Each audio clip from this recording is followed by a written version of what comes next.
أو بين قوسين السلسلة المعروف عندنا بالسلسلة. الننشاكو هي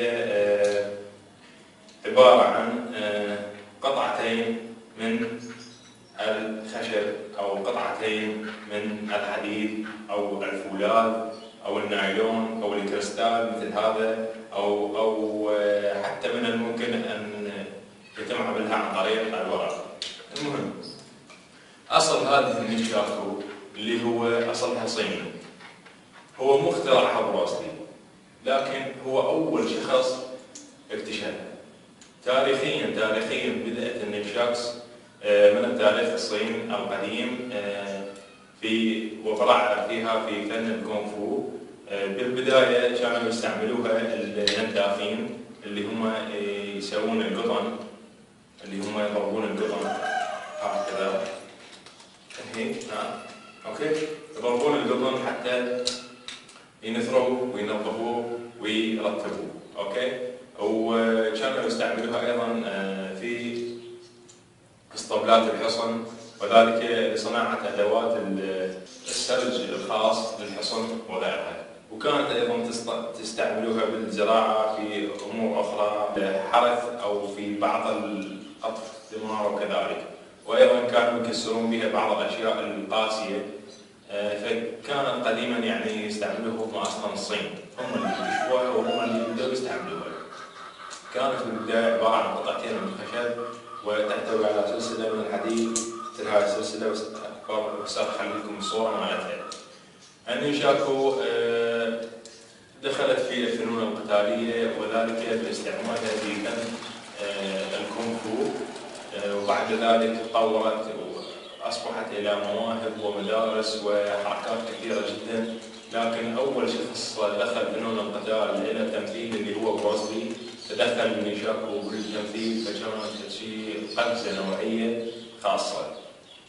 المهم بالنسبة لي أنواع الننشاكو هي أنواع كثيرة. قلنا أنواعها اللي هي الخشب والورق والحديد والفولاذ والنايلون والكريستال والكثير من الأشياء. المهم ممكن صنع الننشاكو في المنزل، في العمل، في أي مكان أنت تقدر تصنع ننشاكو خاصة بك. فقط شوي حاطك دماغك، هي مو فد شيء. ممكن تستبدل السلسلة الحبل مثلا، ممكن مثل ما أنا مسوي هنا مستبدل الحديد بالخيط أو حبل، ومستبدل الخشب بقطعة من النايلون، وأيضا مستبدل الخشب لتثقيل الننشاكس. أوكي، أنواع الننشاكس كثيرة ومختلفة حسب الغرض. فمثلا عندك الخشبية تكون خفيفة فحلوة بالاستعراض، من واحد يستعرض بها تكون سريعة جدا وخفيفة. حتى من نسوي بلوك اللي هي تلزم الننشاكس، هو إذا درست الطريقة صحيحة حتى لو تجيب فولاذية ما تتلذذ. لكن الخشبية أقل تعرضا للإصابة، وأنصح أي واحد مبتدئ أنه أول ما يبدي بالخشبية لأنه خفيفة وسهلة ومتوفرة بالأسواق. بعدين شوي شوي يتطور، راح يتقدم إلى الأعلى. آخر مرحلة للمتقدمين نقدم الننشاكس الفولاذية.